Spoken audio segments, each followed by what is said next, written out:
All the second stage tanks now pressurized. Astronauts report it feels good. T-minus 15 seconds. Guidance is internal. 12, 11, 10, 9.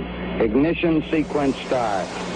6, 5, 4, 3, 2, 1.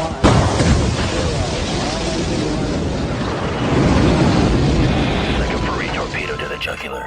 This is Honey Badger Radio. Radio with Buddy.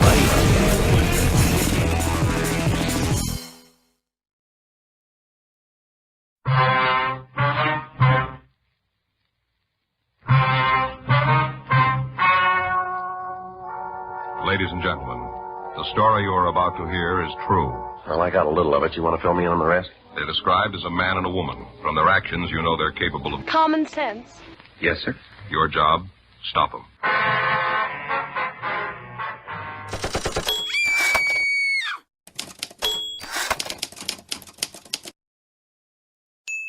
HBR Talk with Hannah Wallen. In his 2015 article, Sage Gerard Exposes Paul Elam, Sage perfectly described a particular style of propaganda faced by the men's rights movement. One many of us identify with man boobs, now We Hunted the Mammoth, publisher David Futrell. Distort context until the target and all supporters appear inhuman. That pretty much sums up the establishment media coverage our movement has had since our existence was noticed outside of our own blogosphere. Their disapproval was clear early on, with Slate's failed feminist publication, XX, lamenting in 2009 that men's rights groups have become frighteningly effective. But in what way? According to the article, we're guilty of promoting information that contradicts feminist narratives on custody issues and intimate partner and sexual violence. Salon chimed in later to assert their fears in an article titled, "Is the men's rights movement growing?"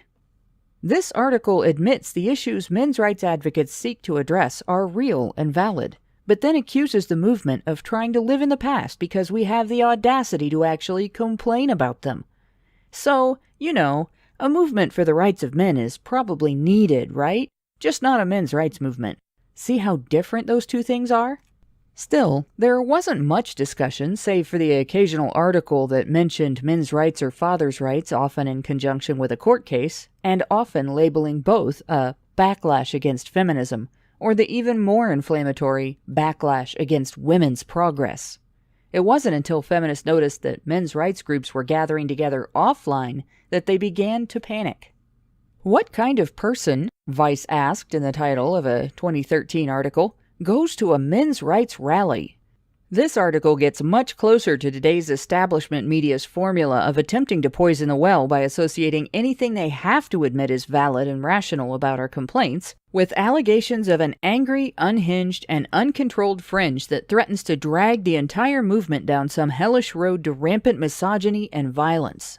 Of course, they're never able to cite any MRAs as evidence of this, but that's beside the point, right? By the time the first international conference on men's issues was held in 2014, the media was primed to attack, with mainstream outlets publishing fictional accounts of the event, some even accompanied by images edited to be as unflattering as humanly possible without looking fully computer-generated.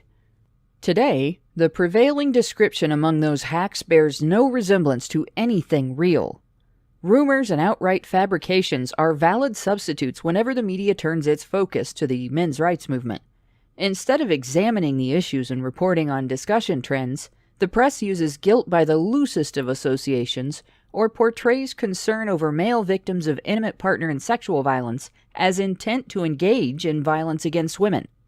When the women of the movement aren't ignored altogether, we're often labeled victims of domination by our male colleagues, as if we don't have minds of our own and cannot evaluate what we see for ourselves. As a whole, the movement is characterized as a threat to women, so of course the media cannot admit that there are independent women involved in it. And that characterization has led to violent protests wherever speakers have been invited to lecture on or discuss men's issues in an academic or professional setting. As Sage described, when it comes to the men's movement, the media does distort context until the targets, men's rights groups, and all of our supporters appear inhuman to the reader or the viewer. Writer Jeff Charlotte even used a pedophile to harass sexual abuse victims and brought a gal in to use as bait in an attempt to obtain fodder for his planned hit piece. When that failed, he simply made stuff up and published that instead. The question is, why would professionals, sorry, I can't call them journalists, but why would they waste their time? They've all written or lectured on how useless, inept, and self-defeating they think we are. What could they fear from a bunch of so-called whiny man-babies, including the women, who are too busy arguing politics online and echoing ourselves at events, which, despite the protests, supposedly nobody cares about, to ever get anything done?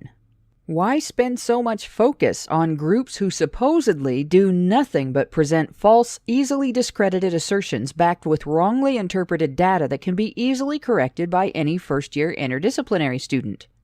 After all, if the movement is everything these no-talent hacks have accused us of being, wouldn't the most effective way to stop us be to stand back, let us hog the spotlight, and watch the world discover on its own how truly horrible we really are? If even half of what they've said about us were true, the movement would be over, its advocates humiliated and defeated in a week. Instead, our opposition is pushing a narrative designed to incite mob violence that is clearly intended to intimidate our constituents and shut down our advocacy. This has led to incidents like the protests at Cambridge University over a speaking event recently held by Justice for Men and Boys to kick off a planned series of similar talks. Before they even bothered to hear from the organizers, campus feminists were calling for the event to be canceled. Their extensive effort included several hit pieces in Varsity and other student-oriented publications, a petition, and even a student union lobby to the university. They failed to stop the event, but did get it relocated to another site, still described as a central university site, and able to accommodate the same number of people. In other words, the opposition accomplished nothing, while Mike and Elizabeth made Academics for Academic Freedom's list of individuals who have been banned from speaking at UK or Irish universities, or faced campaigns to silence them. The talks were held despite protesters' attempts to disrupt them with noise. Mike Buchanan spoke on equal rights for men and women, and Elizabeth Hobson spoke on the history of feminism. No snowflakes were harmed in the process, but don't tell that to the feminist protesters. They have a victim narrative to maintain. After the event, Mike was targeted with a milkshake protest, and attendee John Bailey and his son were assaulted, restrained, and battered by protesters outside the venue. The Varsity News team later contacted Mike with a list of accusations, none of which has been substantiated. They have produced an isolated 1-second clip from a mobile phone video which indicates there is a longer recording that is not being shown. And that raises the question of what's in the omitted portion of the video that the protesters don't want the public to see. As of June 22nd, the woman who threw a milkshake on Mike appears to have been identified, but as of the date of this recording, she has not responded to police requests for contact. Meanwhile, feminists have published several blog posts and articles repeating unsubstantiated allegations against attendees of the talks, and they have heckled those involved with Justice for Men and Boys online in a manner they would surely deem harassment if it were done to them. In all, it has been quite an adventure, and that was just the first planned talk of the series. The influential, the powerful, and the connected have no need to silence anyone they do not have reason to fear. What is it exactly that they are afraid of? Could it be that opponents of the movement are not as confident in their information as they claim?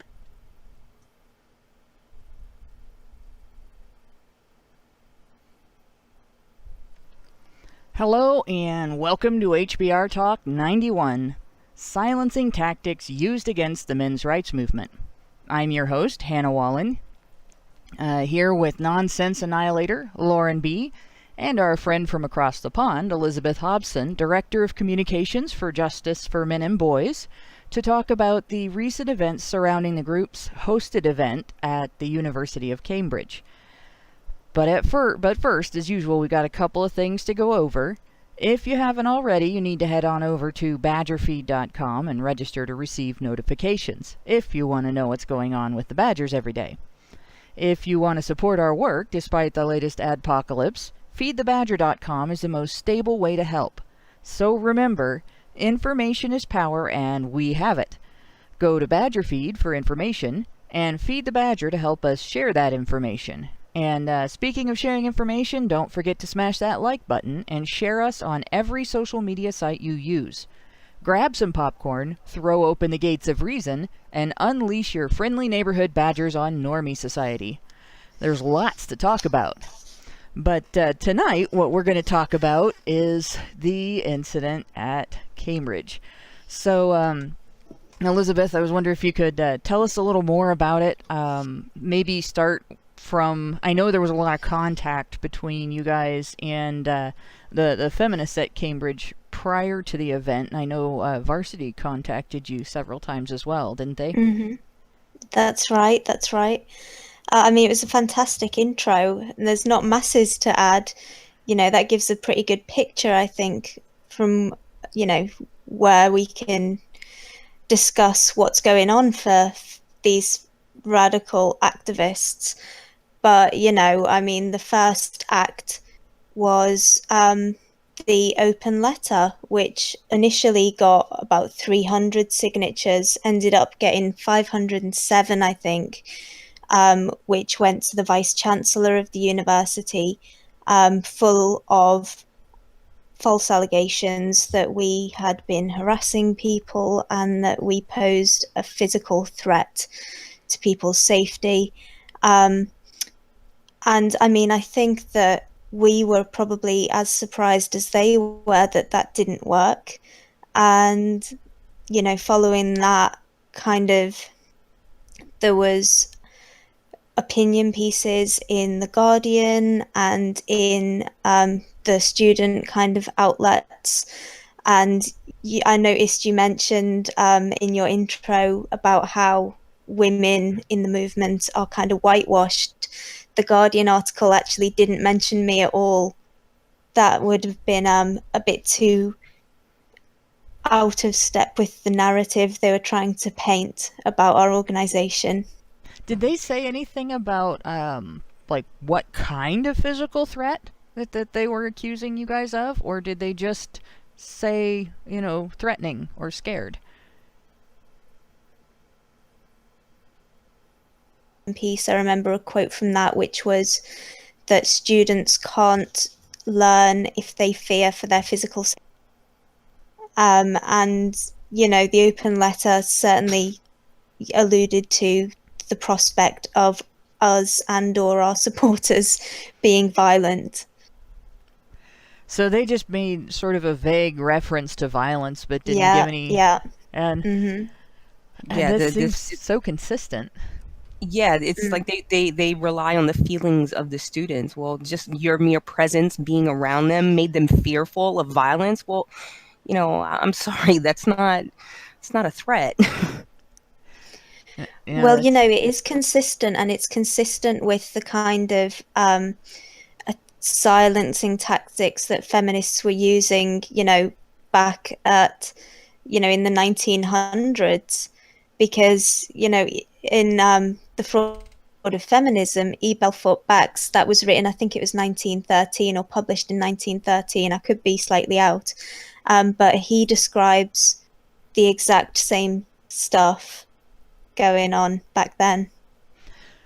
Yeah, he had talked about allegations that the men that opposed him were violent, and ignoring the fact that there were women that opposed them as well, and everything. I remember, I haven't read it in a while, but I remember that from his writings. So it seems like it's an age-old tactic. Mm-hmm. Yeah, and generally, I think, been a successful tactic. I think that we have to, accept that. But, we've never had alternative media and the internet before, and I feel difference here. That's why we seem, I feel like we're kind of breaking through this stuff. Do you feel like? I think to an extent we are. The fact that you guys were actually not prevented from speaking was a big step, because it was just portrayal of a threat. Just saying that we were threatening was all it took to get us kicked out of Calgary Expo. They didn't even actually name what they were afraid of. Even in court, we really couldn't get a straight answer out of that. That there was a specific threat of violence or anything like that. It was just people feeling unsafe. And I've seen the term feel unsafe. We feel unsafe. You make us feel unsafe. Used over and over and over again to basically imply that the target is in some way violent or threatening, even though the target has done nothing. But did you? I noticed there were articles about a back and forth between Mike and Varsity. Did you guys have much discussion with them, or did they mostly stick to talking about you? There was quite a lot actually of back and forth between us, and them asking us for responses to various allegations and so on and so forth. And they were then, very selective in what they quoted us on. But it's nothing I wouldn't stand, and say again. It's just that they left out an awful lot. Were there But I multiple? mean, what was in what Varsity? Yeah, were there multiple people making allegations against you guys, or was it just one, like, nameless, faceless entity? Well, the open letter was signed originally by 300 and eventually by 507, and they were putting their names to, paper and saying that they believed all of these allegations. That they believed the allegations, but there wasn't anyone that said that you guys actually did something to them. Well, not until after the fact. After the event that started. And now after the event, before we get to after the event, I also saw that they had attempted to disrupt the event with the noise. Were they successful in making it difficult, or were they outside of a building that the sound didn't penetrate so well? You know what? It actually was quite loud in the building. The recordings, we've left on. I think there might be by now a couple of versions up because people didn't like listening to the student noise. But we left the first 5 minutes of the recording as it was recorded and then cleaned up the rest so people could hear better. But I mean, I certainly found it a challenge to compete with the noise. But it was a very interesting experience, really. And see, that tells you what their real goal was, because if they really genuinely had just feared violence, they wouldn't have tried to stop you from speaking after the event was going on. They would have waited or stayed away, and certainly wouldn't have showed up to protest, because obviously if they fear violence, they don't want to get close to where the people they're accusing are, right? You would think so. But was there a large crowd there then? I believe there was about 50 of them. Oh, sorry, that for some reason you cut out. Oh, did I cut out? Yeah, I believe there was about 40 of them. So 40 students were just so terrified of you guys that they showed up where you were and made sure everyone knew they were there. Exactly. And they were so terrified of what you might do that they did everything they could to get on your bad side. And weren't they chanting something like "There's more of us than you," or singing some kind of song? Indeed, they were. That doesn't seem very. That doesn't seem like a group of people that feared for their lives, or. No, indeed, and I mean, when they turned up at the event, I was milling around with a lot of attendees outside, and they came and blocked the door. And so it's like, they walked right through us and in us and where we wanted to go. Like, if they were genuinely scared, obviously, that would not have happened. they'd have wanted to maintain a distance, wouldn't they? Yeah, that's what I was thinking. And just the idea that they're terrified is really contradicted by the behavior that they exhibited. And I honestly, this is something that I've noticed as well with feminists. They talk about how scared they are of a group of people, and then they show up where those people are. And I notice the same thing happens with false accusers individually. So you have, say, a woman who's accusing her boyfriend or husband of abuse. You find that the ones who are falsely accusing will often get right up in the guy's face and try to provoke, and they don't show any fear in court, and they don't show any fear when they're both in the police station at the same time. It's all quite obviously fake. You know, they put themselves in what would be harm's way if the guy was really dangerous, and it seems the same thing happened with you guys. But you want to tell us a little more about your experience at the event.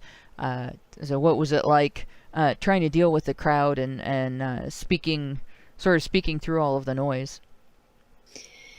Yeah, I mean, it was when they blocked the doorway when we were outside, I kind of was trapped between the door where security were not letting us in and the protesters. So they was like right up in my face for quite a period of time. It must have been like a solid quarter of an hour at least. And, you know, that was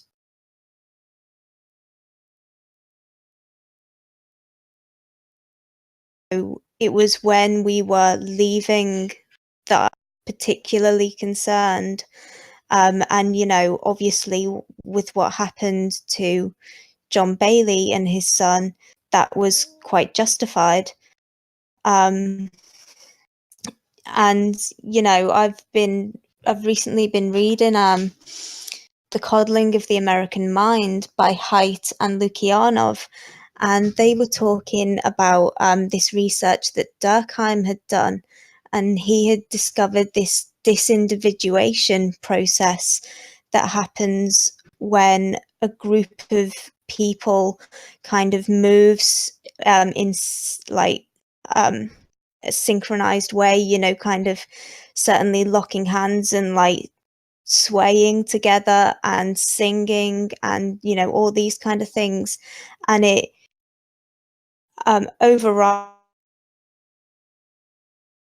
person and they become part of this group, you know, and that is conducive to them becoming a mob, you know, which is what I think happened, you know, why they could act the way they did, you know, and become violent and aggressive with John and his son, when, you know, they may not have been awful if the context was slightly different.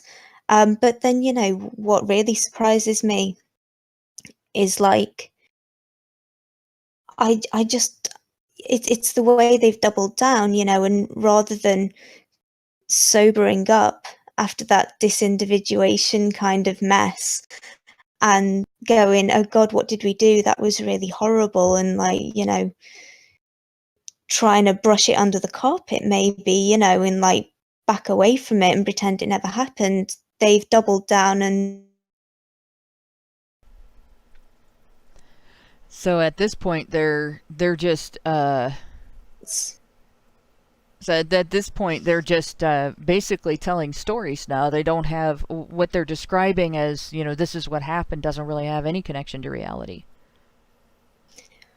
Well, no, I mean, as you said in the introduction, if it did, then we would have more than a second-long clip of the incident, you know, with no sound. Yeah, no sound. I'm wondering how they recorded that video on their phone with no sound. And just 1 second, because I've been trying. I cannot record a 1 second video on my phone. I've done it with other equipment in the past. I used to have an actual video camera. Darn thing is really outdated. It's actually analog, so it's really outdated now.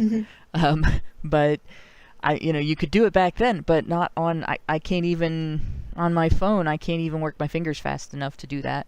So obviously there has to be. Has there been any sign of getting the rest of that video? Have the police been alerted to the fact that there is a video?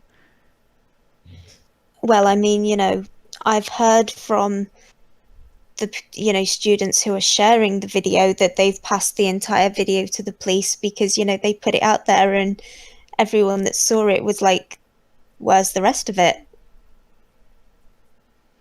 Yeah, that's the big thing. Where is the rest of it? Where is the rest of it exactly? Whether that's true, I have no idea. Speaking of video, we are expecting to have the CCTV footage of Mike being assaulted with the milkshake in the very near future. Nice. Thing to have. Oh, but that actually that happened before the event. So they did that before the event? I was thinking it was afterwards. Okay. No. Okay. Well, I'll have to put a correction on the video. I think I can do that with a card or something where it'll put a word up after in parentheses where it says before, so that we can be accurate. But so they did that before he spoke, and then he had to. Did he end up having to speak with Milkshake on him, or were they able to? Were you guys able to get that clean? we it's the new thing in the UK, unfortunately. So we both brought changes of clothes in case they were needed, although we were quite aware that actually if it was going to happen, it probably wouldn't be me. That's true. Which it wasn't. And I mean, it was very, very deliberately not me as well. Well, they definitely don't want to be seen attacking a woman. No.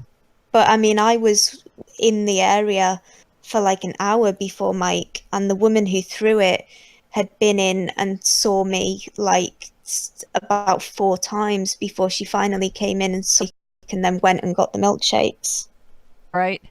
Are you there? Oh, sorry.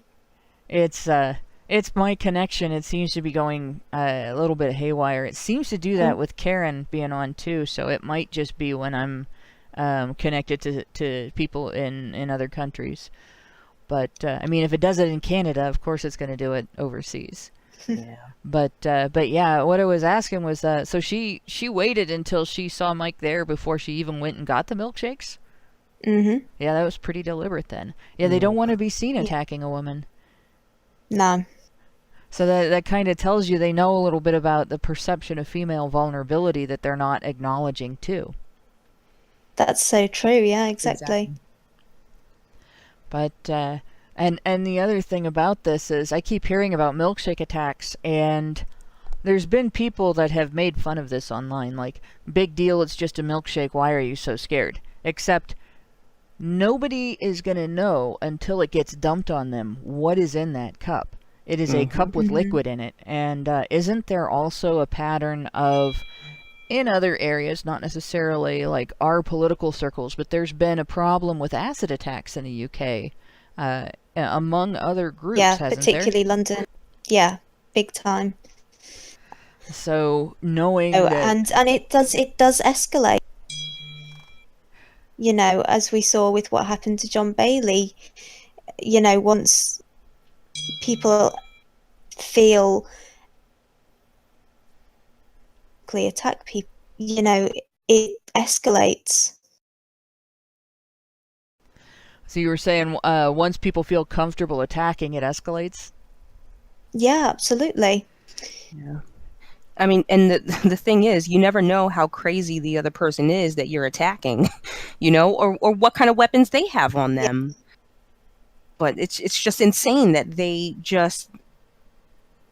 think so little of any kind of repercussions for their actions that they just feel like it's okay for them to do it. It's just acceptable for them to do things like that to other people, and they expect no backlash whatsoever.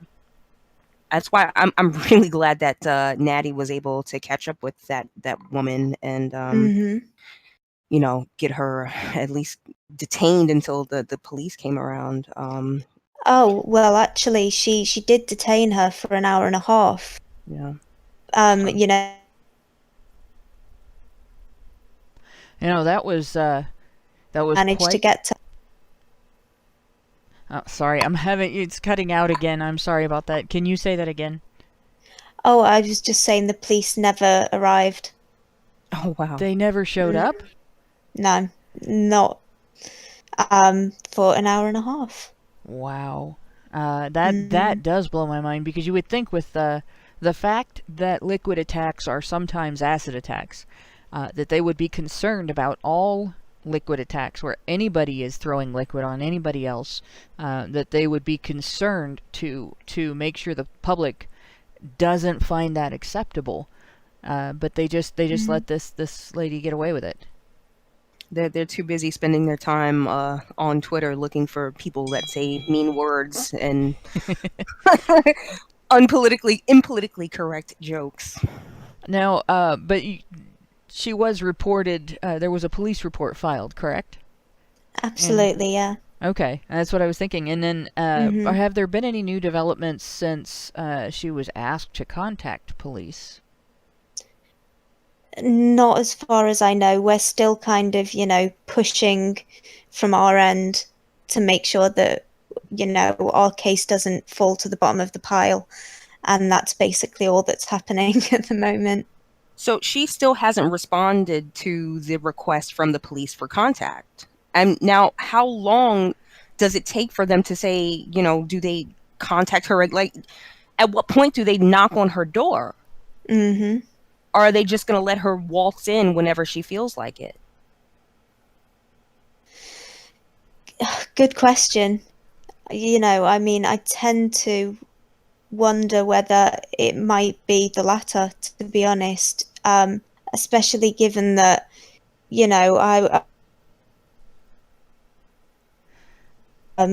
who is a regular at Speaker's Corner, and he went to the Day for Freedom rally, which was organised by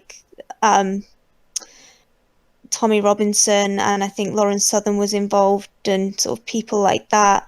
And him and a group of our friends were attacked,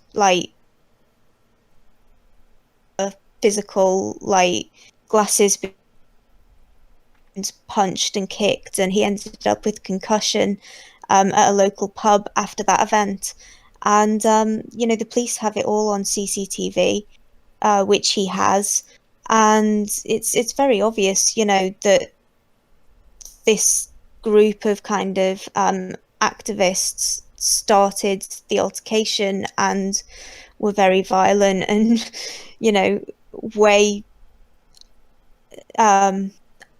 behaved completely unacceptably and unlawfully.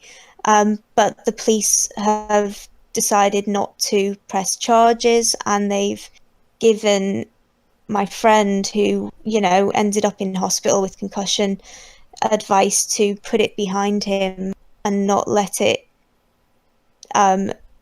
discourage him from doing what he likes to do.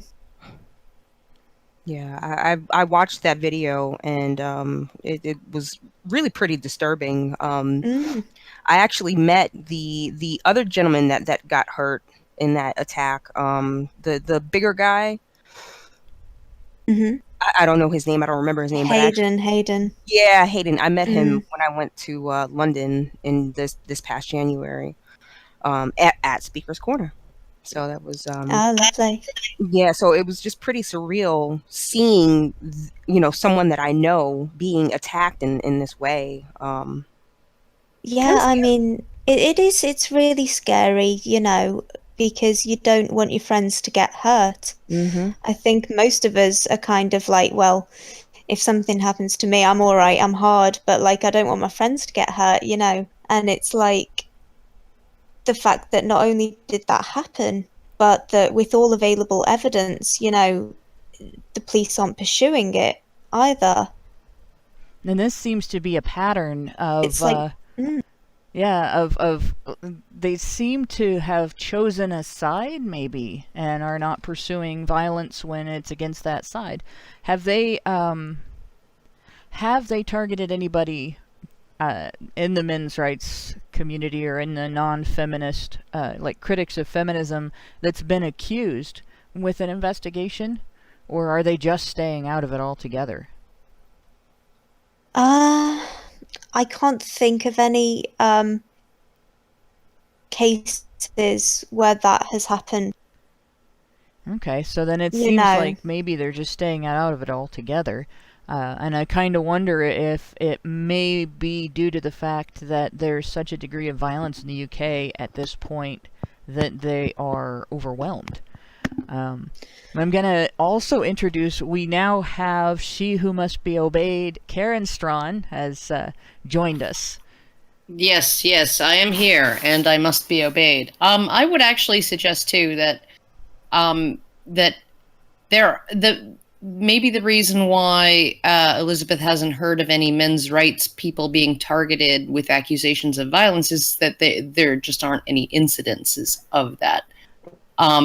It really kind of boils down to situations like Nick Redding, right? He's a local figure in the men's rights movement in Edmonton here, and he's well known among the feminist population of this city, right? So people know what he looks like, and people confront him on the street. And one night he was walking home from work, and a male feminist accosted him and started a verbal altercation with him, and then punched him in the face. And then, of course, Nick retaliated and broke the guy's nose. And when the cop arrived and the story was told, the cop essentially just said, "Grow up and go home," to both of them. Right? Mm. Now, if Nick had initiated the physical altercation and the verbal altercation, if he had not been just walking down the street minding his own business, to be verbally and then physically accosted by this male feminist, maybe that would have played out differently. Maybe he would have ended up being arrested, right? But he really did nothing wrong. He responded with, in equal measure, to a physical assault on his person. And so the cop just essentially said, just both of you grow up and go home. Right. So I don't know. I don't know whether we haven't heard of men's rights activists being targeted, in terms of these types of assaults and stuff like that, because they wouldn't be targeted, or simply because their behavior is so,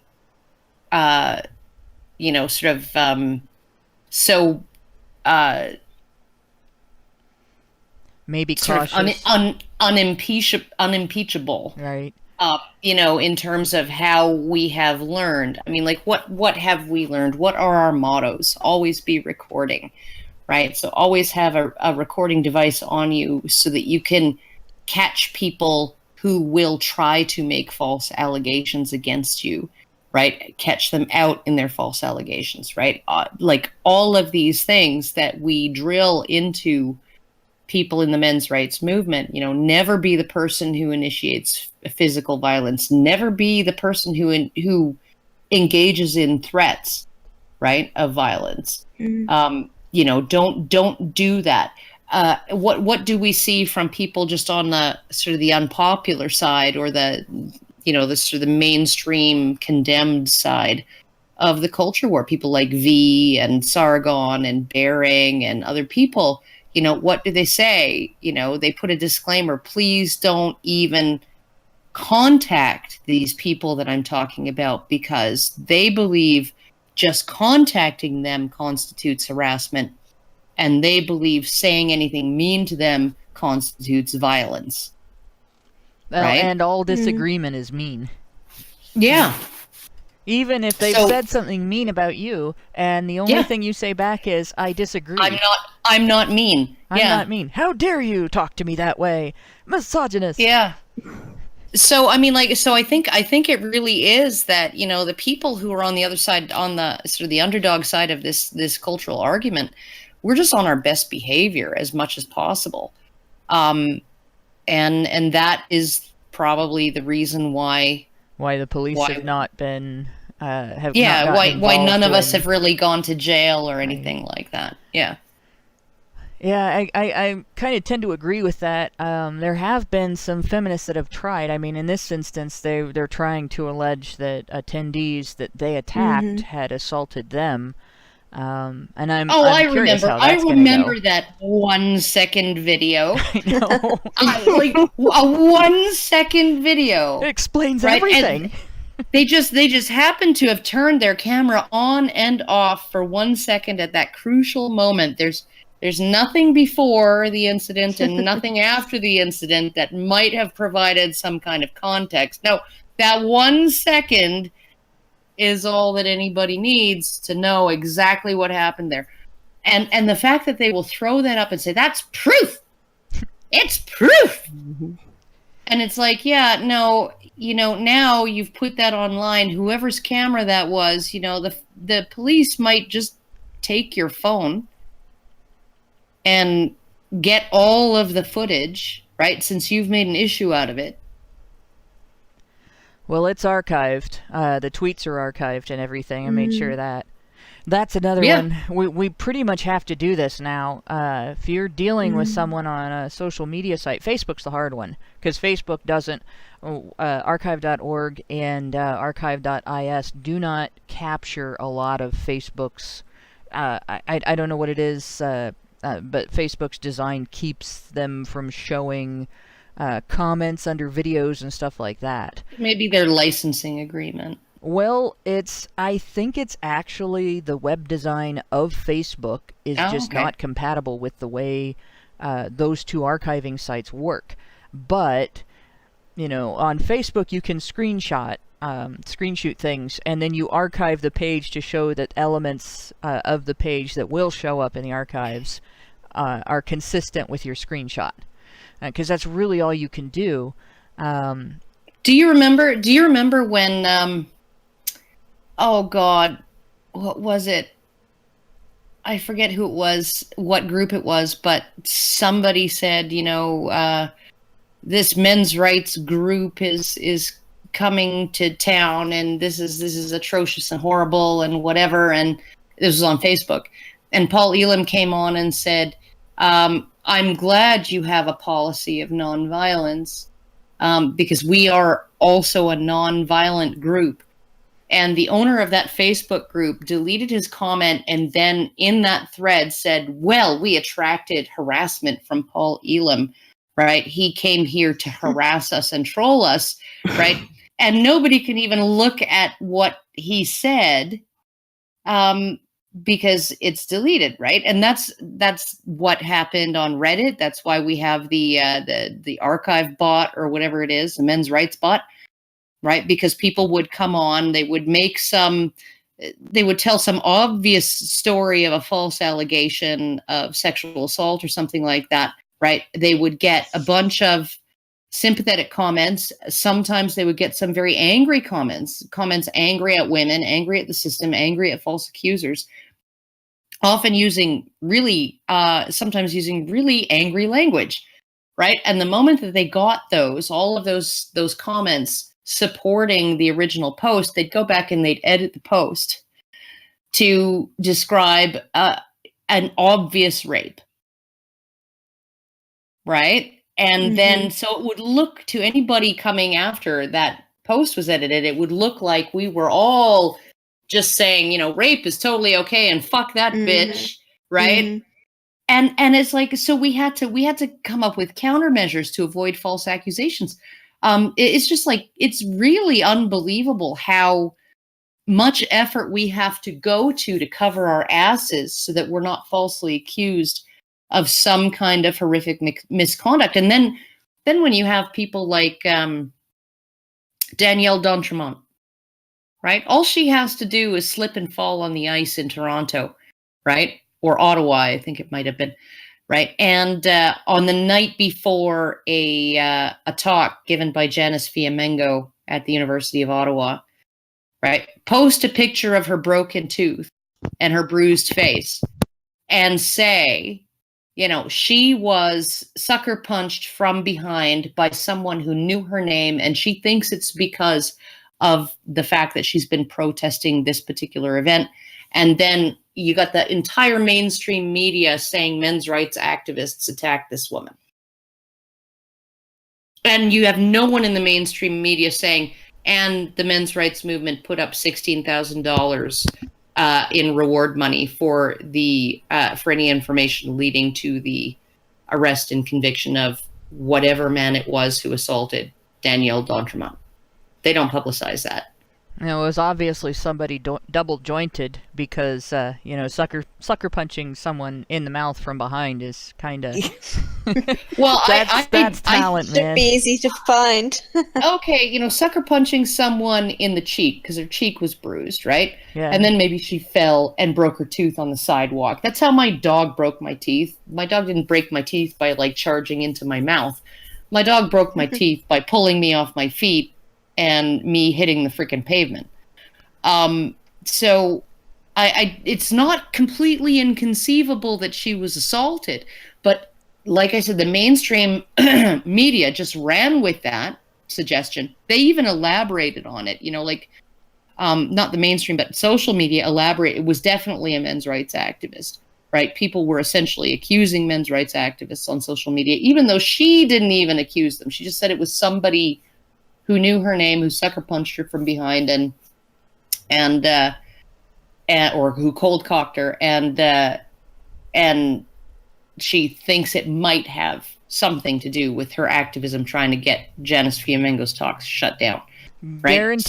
Guaranteed. If that discussion had continued, at some point, a description of him would have emerged out of the ether of the discussion that would have probably had him be big and tall, and probably had a hair color described and things like that would match up to somebody that people had seen in the movement, or would look typical among people of the age group that people have seen in the movement, because that sort of thing happens. It's kind of how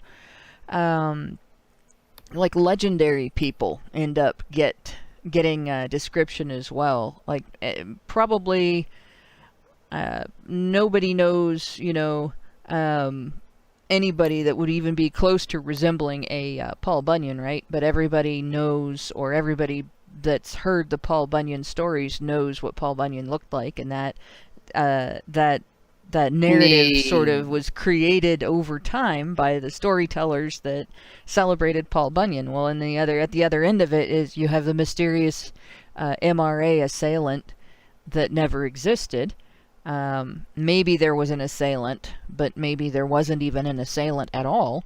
Maybe she just slipped and fell. Right, and we don't know. It was really icy. It was really icy at that time. And so, if there had been an assailant, it's perfectly feasible that just one punch would have knocked somebody down, even that wasn't normally easy to defeat in a fight, too. So there's all that.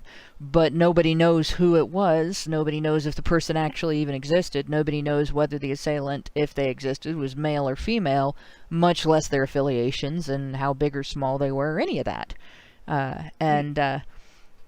It's the same way. Well, I really think it would have evolved into a description of a person.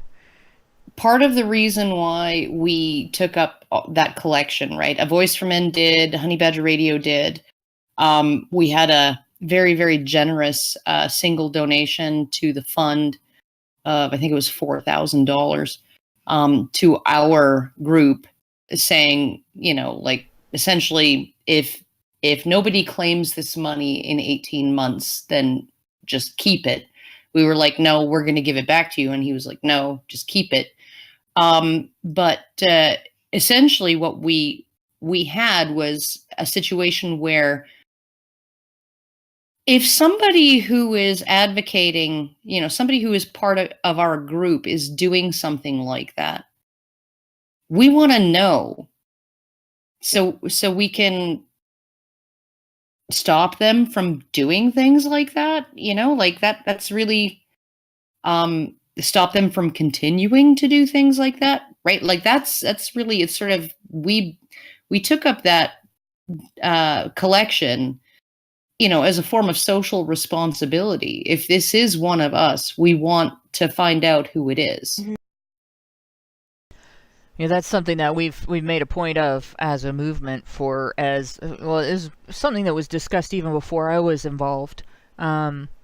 Even before I started posting in the men's rights subreddit, I had seen things when I was looking for answers in terms of fathers' rights and in terms of the 7 years in hell story with my friend that was put through 7 years of malicious prosecution. I saw in forums, the biggest warning was responses to everything have to be nonviolent because we're going to be held by the community to a higher standard, and we're going to be held more accountable, and therefore we have to behave more accountably. And I think our movement has always been very cautious about that. But I wonder, has there been any criticism? Have you seen or heard, Elizabeth, any criticism at all of the violence against your group or of the protesters, anything like that, from outside of our movement?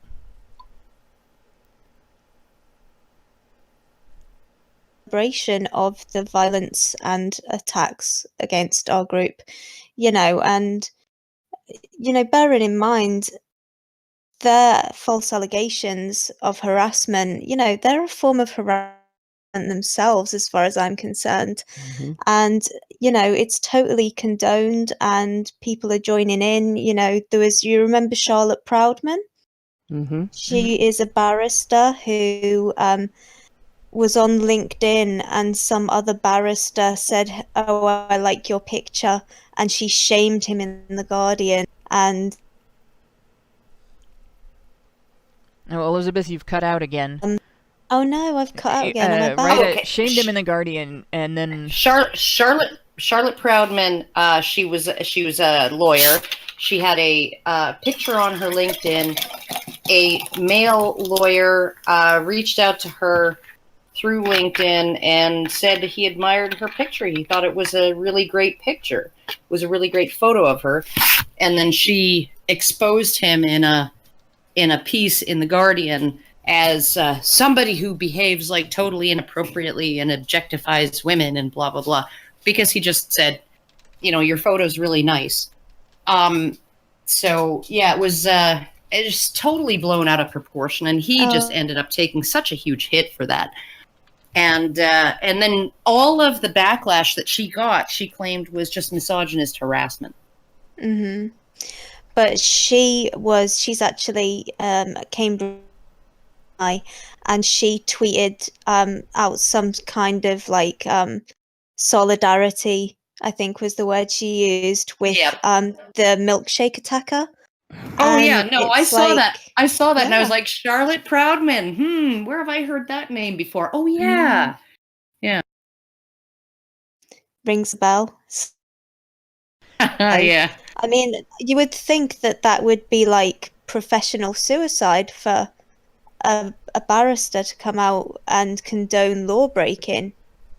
You would think. But apparently not. You would think that, condoning, not just condoning, but endorsing law breaking would be kind of particularly for a barrister, right? Particularly for a lawyer, because you have a higher duty to public order and to the law than the average citizen. You take an oath when you are made a lawyer that you will not engage in conduct unbecoming, right? Conduct unbecoming is a very broad term, right? And it allows for a lot of things that are not technically against the law to result in you losing your license.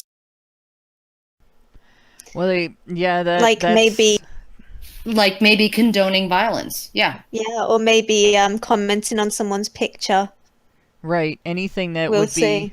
Yeah, anything that would be considered unethical, anything that would be considered an embarrassment to the field of law. Well, I would say, Elizabeth commenting on someone's picture. Well, that was a private message that he sent to her. Oh no, I know. I mean, I absolutely, that was completely blown out of proportion and ridiculous. And, you know, I, Like, for this the is life not. of me, can't understand This is people who not can't bring. just thank people for This compliments, this is really. not bringing the legal establishment into disrepute No, by but complimenting someone's No, no, photo. no, no, no. But But her reaction does. The yes, idea that an Yeah. and attorney so does would her endorsement of violence, violence. right? and yet it was him that ended up in hot water and on the verge of losing his job. Isn't that just typical? Oh God, I'm so blown No away. one said a word.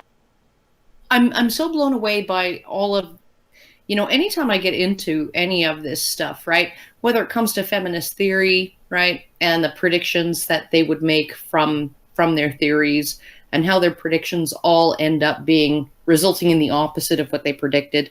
And when it comes to discussions of things like this situation where words, a mean word on the internet is violence, but actually physically assaulting someone is something that a lawyer can get away with endorsing in public. As long as they have the right ideology, as long as they have the right agenda, then it's all fine. And I just look at it and, well, what is the agenda that's supposedly just fine? It's fine for a lawyer to endorse criminal behavior in public, not a problem, right? Well, it's the feminist agenda. It's the agenda that purports to represent women's interests. So we live in this patriarchy where men are privileged and women are oppressed, and yet every single thing coming out of feminists' mouths, they have no accountability for, right? Whether it's to prove that they're correct, whether it's to admit that they're wrong when they are proved wrong, whether it's to obey the law, right? Or obey professional standards in their field, right? None of that matters. They can get away with anything. Anything. It all goes back to the accountability gap. And if I call one of them a bitch and two of my followers on Twitter like my freaking tweet, I can be accused of targeted harassment. Mm-hmm. Yep. It all goes back to the accountability gap. Everything goes back to the accountability gap. I just avoid interaction, unless I'm trying to make a point, or unless I have something to actually try to change a person's mind about. Well, most of what I get anyway is just, these feminist men telling me to shut up. Well, no, fuck you, but if I say that, then I'm the one that's wrong, so I just avoid, if you're going to be a piece of shit and your only response to facts is well, your insults and, there's nothing to be gained from that. So I just walk away. I had 3 feminists on Twitter today tell me, you're absolutely 100% wrong. You're lying. False. Right? And then I just posted the information. And I haven't heard a single word back from them. And then one male feminist with a dyed purple beard, no less, tweeted at me to shut the fuck up, pick me. Right? Okay. And I know that when you're gonna think that it's great when you get with some guy who treats you like crap and all of that, and you'll just have to bask in the glow of his adoration for the male children you give him as a broodmare or some shit like that, right? Male feminist fantasies are so weird. Yeah, I know. And here I am, like 48 years old. I'm with a 36-year-old man. I've been with him for 9 years. My tubes are tied. He had a vasectomy when he was 18 years old. I have all the passwords to all the bank accounts, and I make all the spending decisions, right? And he's just like happy to let me take care of that. Meanwhile, the house is a mess. I'm not pregnant with his children, and I do cook for him, but, if I could, I'd just get takeout. He just can't eat takeout. Yeah, takeout's not good for you anyway. Well, he can't eat it. It's not. No, it's I not know. that it's not good for him. It actually kills him. Yeah, we have the same problem at our house. We have to be really careful what we get if we get anything. Yeah, and so I mean, like, I'm looking at it and I'm going, like, I have this guy. I don't work a day job anymore. I have carte blanche to do whatever I want with my day, other than providing him with food that won't kill him. That's literally the only thing that he requires of me. That's just such a harsh standard to live up to. I know, and here he is, like, making like close to $100,000 a year, and I have complete unfettered access to that money. Like, I could totally clean him out, without getting out of my pajamas. I could just, like, transfer every dollar that he has in every account he has without ever getting out of my pajamas. And it's like, this is not an arrangement between a man who doesn't respect the woman he's with, right? If he didn't trust me, he wouldn't respect me. He trusts me and respects me. He respects me to take care of the finances, to handle that, to pay the bills, to do all of that stuff, right? Gives me, like, so it's just like, and I'm thinking about this guy, and I'm thinking, is that what he thinks all women are like, and all men are like, or all non-feminist women are like, and all non-feminist men are like? Because I can tell you, most of the people around me are not feminists. They don't consider themselves feminists, and they don't treat their spouses like that. Yeah, no, he had a tweet earlier in his timeline that basically said all men are trash, no exception. Like, that's just no exceptions. Not even he's a guy. It's just yeah. Oh my god. Well, and this is something that I've noticed with the type of guy. Sorry. And I'm on like a double dose of antihistamine, and it's still happening. Sorry, guys. I'm allergic to grass twice, and this is just going to happen. So at least you can't hear me scratching. But there you go. And I'm allergic to male feminists twice. But in any case, no. This kind of thing. I noticed with the type of guys that are going to white knight for women, whether women want them to or not. And in women's name, not necessarily for a specific, like, they care about a friend and they're gonna stand up for her whether she's right or wrong and that kind of thing. But just women never hit a woman and blah blah blah. That they have to jump into conversations with that, and that they have to order people around or heckle people online over it and everything. And this is male or female. They seem to be using the idea of defending against aggression towards a particular group that they're not part of, or that they are at least not part of the victim group, right? Even if they have gender in common, they don't necessarily claim to be victims themselves.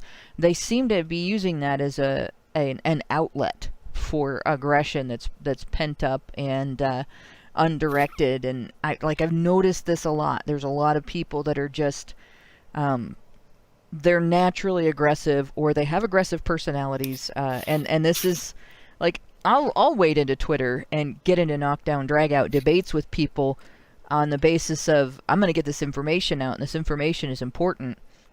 And I'll get impatient with people that are jerks about being rational. I prefer to call it intentionally stupid. Yeah, I do hate deliberate obtuseness, but I'm not deliberately inflammatory outside of that in a way. Like, I'm not going to go up to people and demand that they shut up and listen to me and stuff like that. But I've seen that quite a bit with social justice types, you mean parking lot Batman? Yeah, the parking lot Batman type. I don't, just the this idea that, well, this is Or, an excuse for "You're me. fucking a white male!" Yeah, this is an excuse for me to be a jerk. This is I can be a jerk to this person because they're not human. They have different ideas than I do. And therefore, take out all my frustrations on them. Yeah. The vape store guy, fuck off! Fuck off! Fuck off! I'm surprised he didn't die of an aneurysm in that moment. Yeah. It seems like this is a group of people who just really have never been able to figure out or master interpersonal relationships, and it's like it's all projection. They call us pick-me's as if we're just here to get attention from people. That says a lot about you and what you do and why you do the things you do. It says nothing about me or anyone that I know, but what I find interesting too is that if you actually look at the biology of things, right? And this is evident with big dogs. Big dogs are usually, unless big dogs are improperly socialized, they're usually pretty quiet, right? They usually don't really kick up much of a fuss about anything, right? And it's because they know they're big, right? So they know they can handle things. If something comes up, they can handle it. So they're willing to let people walk by on the sidewalk in front of the yard, right? And not freak out, right? Little dogs engage in something called fear aggression. Little right? yappers. Yeah, and that is because they know they can't kick ass, right? They know they will essentially be eaten by anything that comes close enough to them to actually take a bite out of them. And so they engage in an extreme amount of posturing in order to put on a display to keep the bigger dog away, right? Okay, and the bigger dog just kind of looks sideways at the little dog. The little dog's freaking out. The big dog is like, it's not really worth the trouble, right? I'm just going to let him bark and keep walking, right? That's how that works. And what I see in a lot of male feminists is more like this sort of fear aggression that comes out in small dogs or in animals that are vulnerable. It's not confidence at all, right? If you actually go and look at that vape store footage, right? The guy who's filming it, the customer who went in to get some vape juice for his wife, wearing a MAGA hat, he's not worried at all. He's not upset at all. He's totally confident. And if you look at everything about his physicality, right? He's got a square jaw and he's got, sort of a muscular build and the masculine the ideal masculine phenotype, really, right? Versus this soft, pudgy guy who probably has never exercised in his life, right? And who is just screaming at the top of his lungs because he can't control his emotions, right? And I'm looking at, I'm thinking about this in the context of a whole host of studies on hormones and stuff like that, right? That testosterone makes you more women too, makes you more body confident, makes you feel more confident and safe when you're out in the world. More testosterone makes you feel less edgy and anxious, right? More testosterone leads you to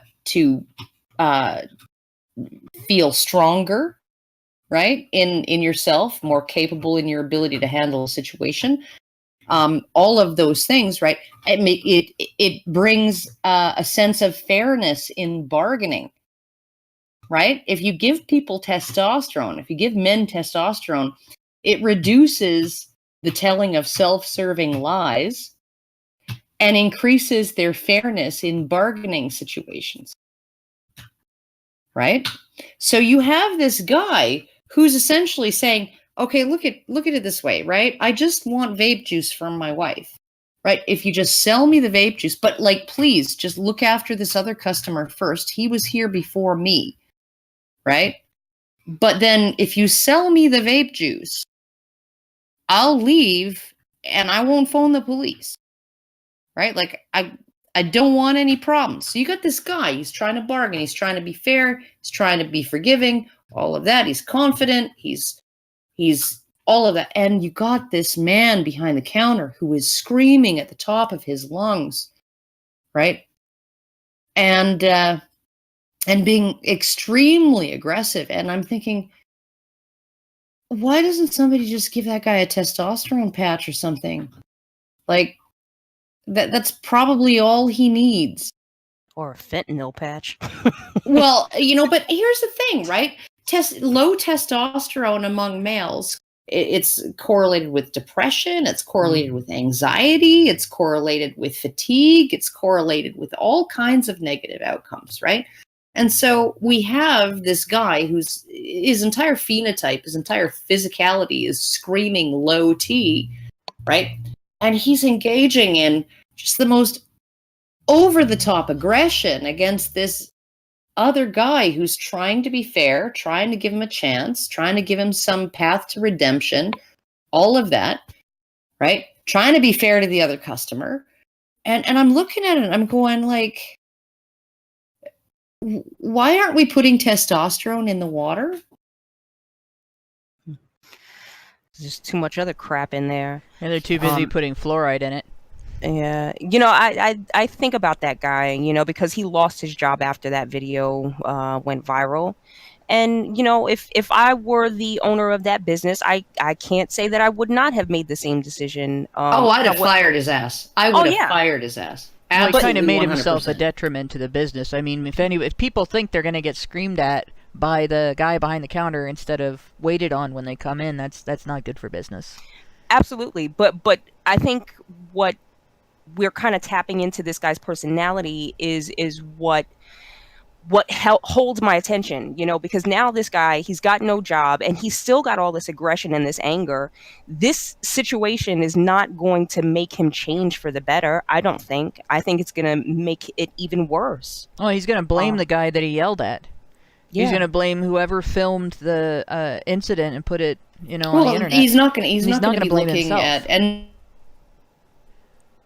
Oop, Karen, I lost you there for a minute. Every time I talk to a trans, no, he's not going to blame himself. Every time I talk to a trans person, right, whether it's female to male or male to female, right, female to always say, I became less emotional, more logical, sort of couldn't even really get in touch with my, if I was feeling like I wanted to cry, I couldn't actually cry, that kind of stuff, right? And male to female, everyone I've talked to is like, oh my God, I'm so emotional and I just like cry over every little thing, right, when they start hormones, right? And I'm just like, when you're approaching things from that emotional angle, you just do not want to look at what you did. You don't want to look at anything in a logical way. You don't want to assess the situation. You are just on the defensive. That is what I see from feminists. It's what I see from women in general. Hashtag not all, but that they don't want to actually look at what they did to help create the situation or what they did to actually become the architect of their own undoing, right? And I think that honestly, like, we're looking at a situation where we have like a whole bunch of biological and cultural things happening all at the same time, right? And they may be feeding into each other. One of them is that testosterone levels among millennials right now are about what was expected in an 80-year-old man 30 years ago, right? So we've got some problems. Yeah, and actually taking that back to the Cambridge incident and the fact that after evidence has come out, the discussions that have happened and everything, and the fact that, obviously there's a video that's longer than 1 second, that we're only seeing 1 second, that shows that, it's the narrative that the feminists, basically the opponents of the speakers, were putting forth was not correct, that was false. They're doubling down. They're doing exactly what you said. They're doing that, not wanting to look at their contributions to the situation and the fact that they basically created all of the conflict, when instead they could have asked for maybe a debate or asked for an opportunity to also speak or any number of things besides throwing a temper tantrum. Absolutely. Agreed. Yeah. No, and here's the thing too, right? Like, there's nothing wrong with apologizing. Dogs, shut up. There's nothing wrong with apologizing. I apologize all the time, right? When I apologize, I start my comment with apologies. Here's where I got the facts wrong, or here's where I made an error. Here's where I was bad with my math. Here's where I misinterpreted your comment, right? I actually have kind of knee-jerk misinterpreted somebody's comment and then sort of gone on the attack, and then they call me on it. I go back and I look and I'm like, oh, fuck, right? I missed the word not. How could I have missed the word not in that paragraph? And then I apologize, right? And it's like, I've never had a problem with apologizing when I know that I fucked up, right? Doubling down is not necessarily the wrong thing to do. I think that doubling down can absolutely be the proper way to deal with something. Steven Crowder doubled down. He didn't apologize to Carlos Maza. He apologized to everybody else in the universe who he had ever insulted and recited every single one of those insults, including his insult to the burrowing owl, calling it an abomination of evolution that deserves to go extinct, right? Okay. He apologized, and then he ended his litany, his confessional of apologies to everybody for all of the horrific things that he has said to them in the past or about them, and then said, did I miss anyone? Let me know in the comments. And of course, he left out Carlos Maza, right? That is a beautiful doubling down. That is, and he has no reason to apologize to Carlos Maza. No reason whatsoever. If Carlos Maza had just said, hey, could you ease up on the lispy stuff and the, poking fun at me being gay thing, right? If he just said that, I bet you Steven Crowder would have been like, okay, yeah, fair enough, right? But no, he was like, Steven Crowder needs to not only be demonetized, he needs to be completely deplatformed off of YouTube because he's engaging in targeted harassment of me. That's when you double down. That's when you refuse to apologize, right? Because it's easy to apologize for something small that you did, right? Something small that you did and you apologize, and then it's going to be over, right? It's going to be done with. It's slate wipe clean, right?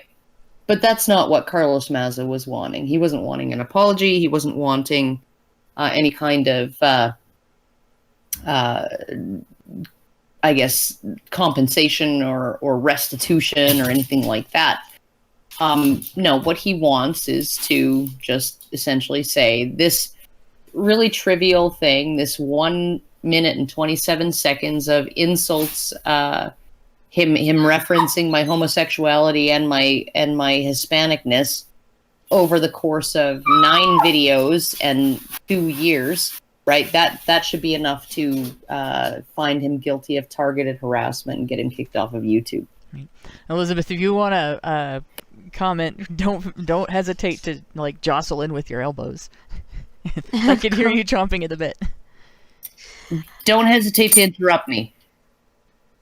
Yeah, I mean, it's like, I'm quite interested in the whole culture, this kind of victimhood culture that we've got, and the fact that it's victimhood that,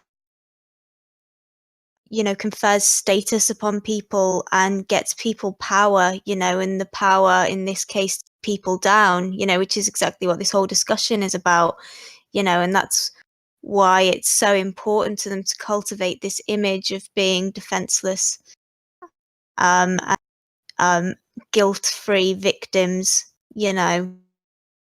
despite it being quite the opposite of the truth, and them actually being highly, highly malevolent.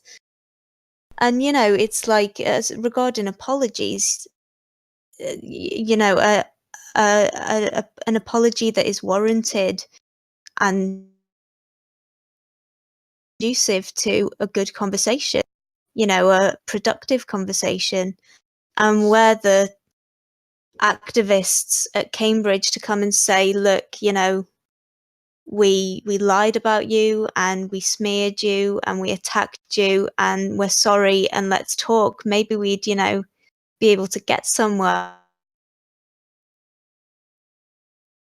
with, but they're scared of that, because if we were to do that, then we would expose the fact that actually claim is bogus, and any kind of claims to be fighting on behalf of other victims is bogus, so it's a difficult bind that we find ourselves in, really. Yeah, the fear of exposure kind of keeps them from being honest all the time. And this is one of the things that I've noticed with identitarian grifters. And this goes for, we've got a spectrum here in the United States of identitarian grifters that are professional identitarian victim politics grifters. They don't just make their living on it, they get rich. You mean like Al Sharpton? Like Al Sharpton, like the Reverend Jesse Jackson, as Rush Limbaugh likes to refer to him, with the reverence of the word reverend attached. And they make big bucks. Anita Sarkeesian jumped on that bandwagon, and she made big bucks, and she wasted it. You have, like, a lot of women will do this. The feminist movement here in the United States has so many access to so many grants and gifts from not just the U.S. government, but from big organizations, from charitable foundations like the Ford Foundation and the Carnegie Foundation and those guys, banks, big banks, the biggest, actually, banks that are international, like Chase Bank gives the National Organization for Women money every year.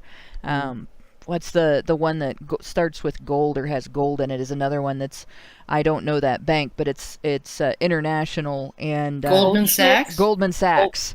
It's international and influences our economy and other economies. Gives the National Organization for Women money. Right? All of these banks, the same ones, if you look at who is donating to presidential campaigns, if you look at who's donating to congressmen's campaigns, they're giving money to the bigger mainstream establishment feminist organizations. They make a killing. Yeah.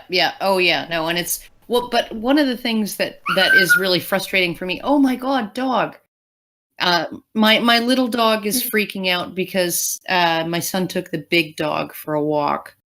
And the little dog is like, but I wanted to walk too. But essentially, or are they coming back? Maybe worried about.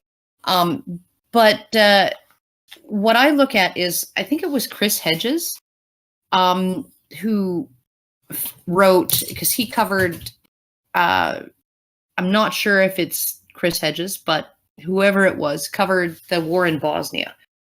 Right. So you had essentially three different groups in that region that were all sort of trying to kill each other. Right. And there was a genocide. Right.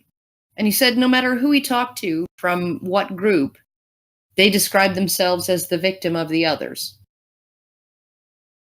right? So you go to a person, who's participating in a genocide of, right? And you ask, why are you doing this? Well, because I'm the victim of those people, right? Even you look at all of the rhetoric about Jews in Germany, Yeah, exactly. right? Mhm. All of that stuff, they're victimizing. There was a conspiracy, on the part of international Jewry to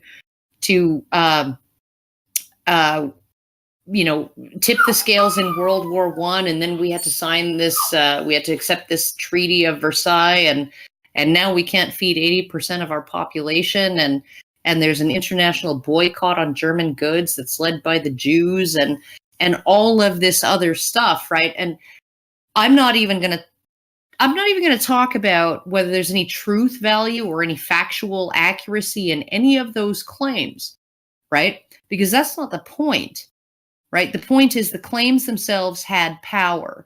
They had the power to mobilize a population to engage in extreme violence against a particular group, right? So you're looking at the situation where when you have this extreme victim identitarian politics, right? And that victim-based identitarianism has justified pretty much every genocide in history, whether that victim status was valid or whether it was not. Doesn't matter whether it's valid or whether it's not.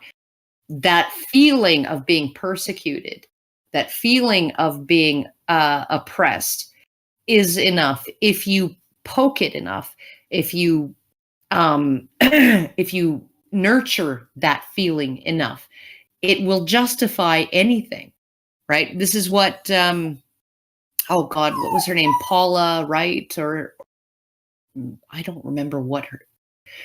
She wrote a piece. It's in a Google Doc called "The Sisterhood of the Oppressed" over the atheism plus schism that happened in New Atheism, the New Atheism movement, right? The Sisterhood of the Oppressed.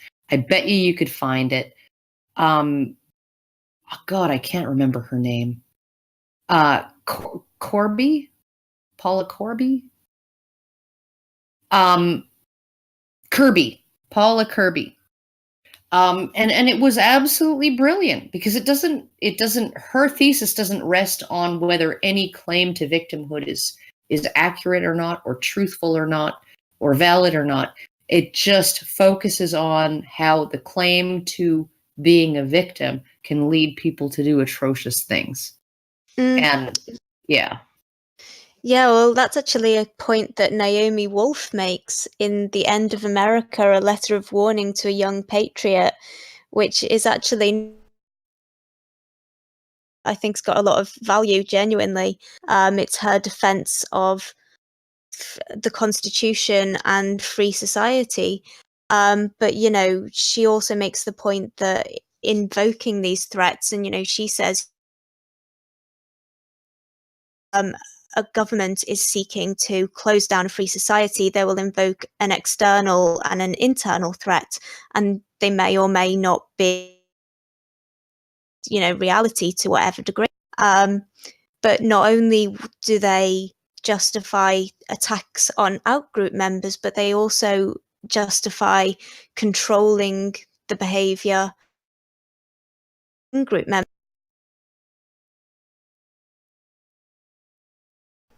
Exactly. It justifies clamping down on everything. Yeah, and it that goes back to the beginning of sort of the beginning of the opening monologue too, where it pointed out Sage Gerard worded it perfectly when he described that style of propaganda. In his article, he was basically writing about the way that Paul Elam gets attacked, and again, this is like the thing that like most of us would associate this with David Futrell, but it sort of is a common thread through these types of victim identitarian groups, and it's that distorting all context until the target and all of the target's supporters appear inhuman. It's much easier to engage in things that would violate your personal code of ethics otherwise if you don't think of the target as human. And I've noticed that seems to be very easy for victim identitarians to do to people who don't make victim their identity. I think that was probably the most offensive thing to the panelists at the Calgary Expo when we got kicked out, was the fact that Allison challenged the idea of making victim women's primary identity. That hit them right in the sensibilities, and they couldn't handle it. And I think the reason they described that as threatening and scary, making them feel unsafe, is because that's their identity, and they don't know how to have any other identity. They don't know how to not identify that way, and they don't know how to relate to somebody who doesn't identify that way. Oh, I found it so hilarious that essentially what happened was she essentially said, I don't like the fact that feminists define women as victims. They said, feminists don't define women as victims. By saying that we do, you have victimized us. That's one of the things that really gets me, is that feminists will play victim of other women's independence. Oh yeah, no, and they'll play victim all while claiming that they never play the victim card, right? They will play the victim card while saying, that victimhood is not a component. It's not a vital component of the feminist orthodoxy. And I'm blown away by, like, I just don't understand how anybody can take these people seriously. Like I said, in numerous points in my career, every time I hear a feminist speak, I feel like I'm living in upside down land, or, that today is opposite day. Because it's like they essentially state the opposite truth, right? That women are dehumanized in society and undervalued. Women and children first onto the lifeboats. Women are undervalued and dehumanized, right? It's just like I don't get it.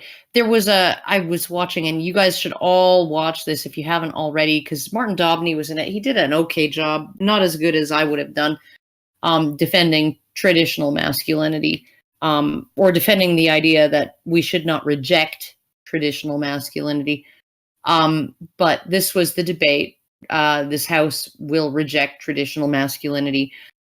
And there was a woman on there, and she essentially said that the idea of sex, the idea of the male sex has a penis and the female sex has a vagina, is a new idea in the public discourse. Are you kidding me? And I'm like, okay, maybe it is a new idea, right? Because up until, like, I don't know, 1960, it was just a given. It was something that it was so self-evident, it didn't need to be stated. She's just never seen Kindergarten Cop. Right? Never needed to be spoken, ever, right? And so the idea that men have penises and women have vaginas it's now a new topic, right? Because apparently not all men have penises and not all women have vaginas and blah blah blah, right? But she also, like, there were so many people saying, like, the most absurd things, like that masculinity, traditional masculinity, is based on a thirst for power and a need to acquire power, a need to be the alpha, all of that stuff. I can go back to the Epic of fucking Gilgamesh, right? That's the first written document, the first written story in human history, right? And the story was 1,000 years old before it was put into stone tablets, right? 4,000 years ago. And it was a story essentially saying the hunger for power for its own sake is bad and it's not manly, right? Abusing your power, right? And not using your power responsibly is not manly, right? Being a dick is not manly, right? Having no humility is not manly. What is manly, the masculine ideals that were put forth in that story were loyalty, friendship, service, self-sacrifice, right? Humility, right? The understanding that of mortality, right? The acknowledgement of your mortality, right? All of those things were put forth as masculine ideals, right? In the first fucking story of humanity. Yeah, but I mean, even in sort of ape societies, the kind of patriarch who is too domineering and doesn't share and doesn't groom is always living time and just waiting for, some younger kind of apes to come and take his place, and he doesn't have the support from the group to stop that happening. Yeah, you'll find coalitions forming between his underlings. Him, yeah. No, that happens in chimpanzee societies. You know where it doesn't happen? Bonobo societies. In bonobo societies, the feminist ape, okay, the matriarchal ape, one male sires 60% of the offspring. He dominates almost the entirety of the female sexual or reproductive potential, right? And there is no cooperation between males. There's no coalition of males that's going to form to depose that guy, because the males are all socially isolated from each other, because their bestest friend and their only mentor is their mother. Their mothers do their fucking courting for them, right? And all of this free love bullshit that's, surrounding the whole discourse on bonobos. Oh yeah, no, there's like homosexuality is totally acceptable in bonobo society, and same-sex love happens, and the bonobos are promiscuous and free and all of that. Well, okay, most of the male-female promiscuity occurs between sexually immature females who are not reproductively viable yet and dominant males, right? And they do it. The females have sexual swellings that are the partial sexual swellings all the time, in order to be receptive all the time, so that they can go in and they can get some food. And when some asshole male doesn't like that they took his piece of food, they can offer up their rumps, right? And the male can have sex with them. And that's what they do. They prostitute themselves as teenagers, as like 12-year-olds, right? For tolerance from the males in the group, the adult males in the group, right? That's where most of the sex is happening among bonobos. The rest of the sex, the male same-sex love, right? That resembles prison rape. There's lots of screaming and cowering and running away from one of the parties involved, and it usually occurs at a point of conflict, right? Okay, and then the bigger male does something really egregious to the smaller male, and the smaller male has to take it, or maybe he can run away, right? And that's what that society looks like, right? Where you don't have any bonding between males. The only bonding that's occurring is occurring between males and their mothers. That's really the only bonding that occurs there, right? There's occasional bonding in terms of gangs that will attack a male and rip him to pieces and eat him. But there you go. It sounds like a great way to live.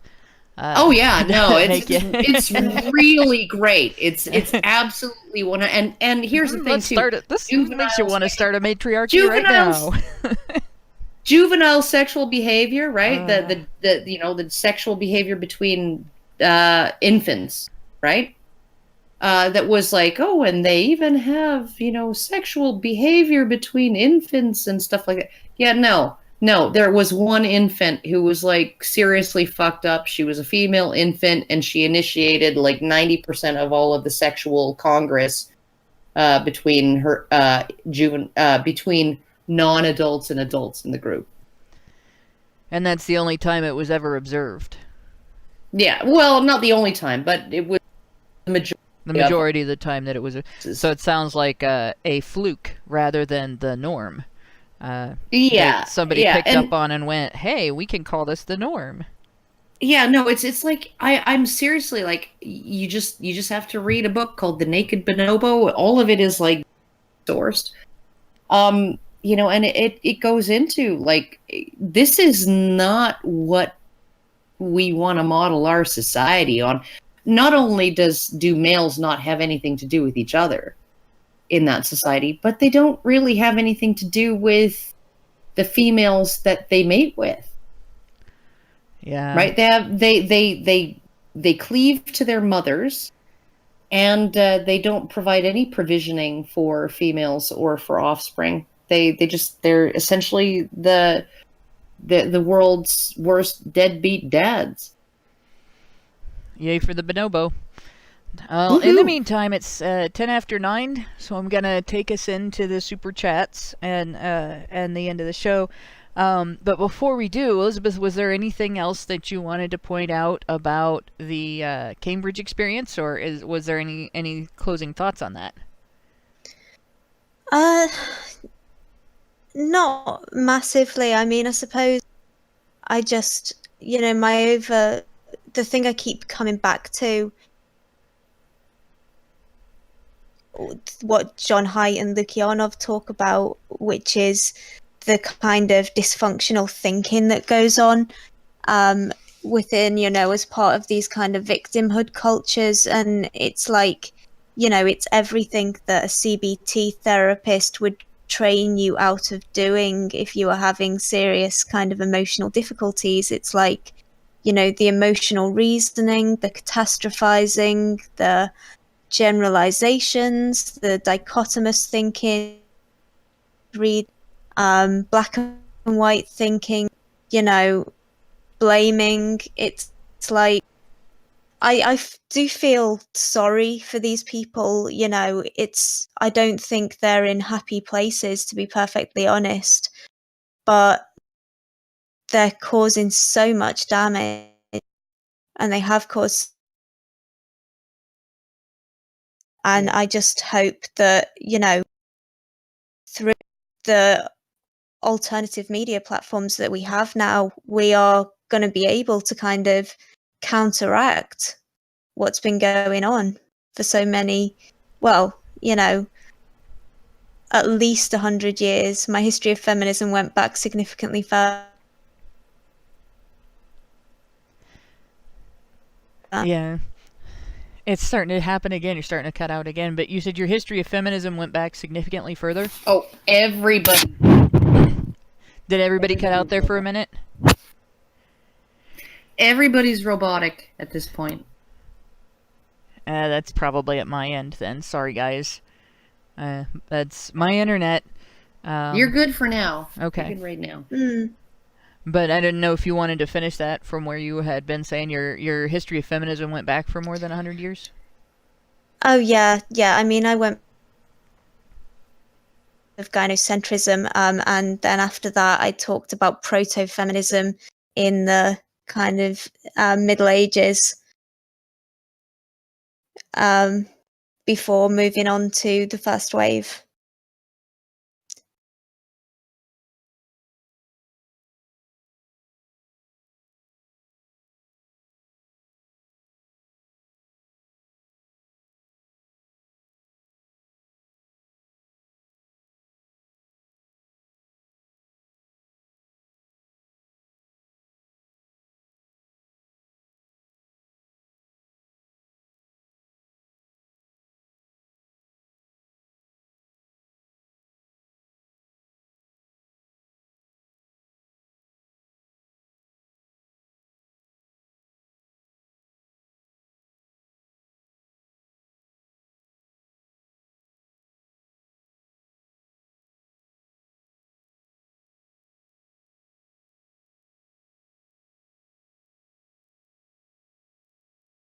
Yeah, I mean, these are people who they do nothing but lie, and I think to be that type of person, I think you have to also then be the type of person who lies to yourself constantly.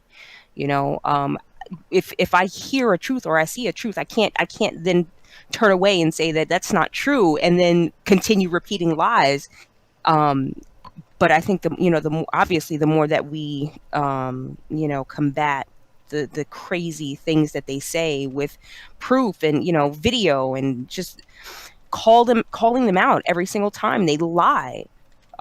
There's no way that they can keep this up, because people are paying attention, and the longer we go on, then it's gonna come to a point where no one's gonna listen to them anymore, and it's starting to happen. Yeah, it's starting to happen. People are starting to notice.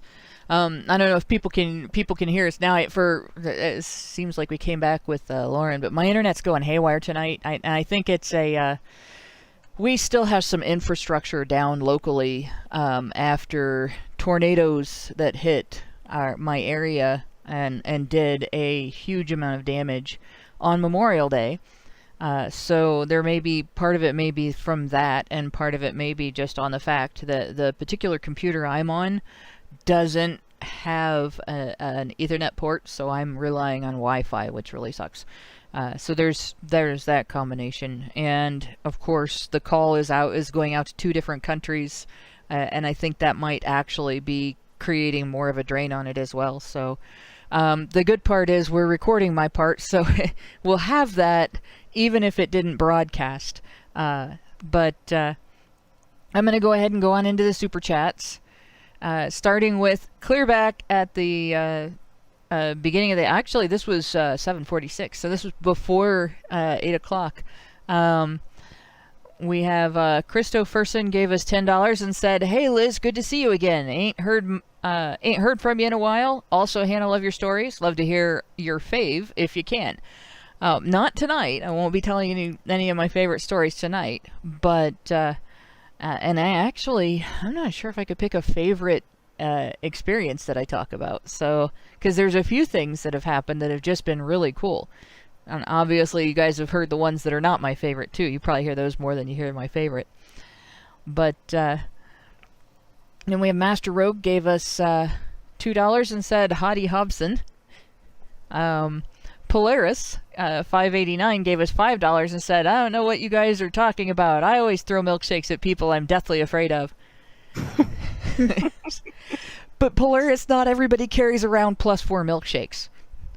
You know. Ben gave us $2 and said, "Sorry I'm late. How are you 3 angels doing?" So that was before Karen came in. Then he gave us $5 and said, "Question: I'd like to get involved in men's issues directly, but can't find any in Sacramento, California. Does anybody know where I could look? Thank you." And personally, I would recommend getting involved in the men's rights Reddit, men's rights subreddit, because you'll be better able to find people, I think, in your area, and probably take a look at the National Coalition for Men. Because get in touch with Harry Crouch. Yeah, they're from all over the country, and they are actually headquartered in San Diego. In San Diego, yeah. And then I'd also take a look at A Voice for Men, because again, look in the forums, Voice for Men forums. You'll find active men around the country as well. So. But definitely National Coalition for Men and the Men's Rights subreddit. And the Men's Rights subreddit is it was the last I actually looked at the number of subscribers. It was over 100,000. So there's a lot of people that have taken an interest. There's not that many people that post there every day, but it's a good place to get to know people involved in the movement. That's actually where 220. 223,000 members. It's just completely snowballed.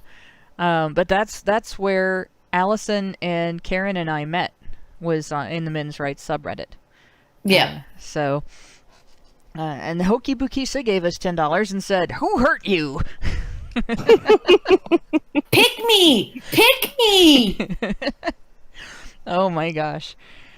Censor Duck gave us $5 and said, Hannah harasses me all the time with her awful puns. That's right, Censor Duck. You have been punished. Oh, God. Albert... Oh, God. Hannah, stop. She says that to all the girls. Albert and Ada gave us $10 Canadian and said, I was banned from Twitter for going after some of the cast of Dietland. It was definitely harassment, but have you ever checked out Dietland's Twitter page? You'd harass them too. That's not an endorsement, by the way. I don't recommend going to Dietland and harassing them, but it sounds like they're a bunch of dumbasses. Polaris589 gave us $5 and said, Echoplex. They're putting testosterone in the water and turning all the freaking soy boys straight. Yeah, no. And sis. We're putting it in a hot chocolate. Oh, God. You know, like, here's one of the things that gets me, right? If you have a kid, right, you have a boy, an XY male son, right, and at 8 years old, he's like, Mom, I think I'm a girl. Wouldn't you be like, okay, like, there might be a hormonal reason for this. Maybe we should, like, slap a testosterone patch on him? Especially since, 60 to 90% of trans youth grow out of it after puberty.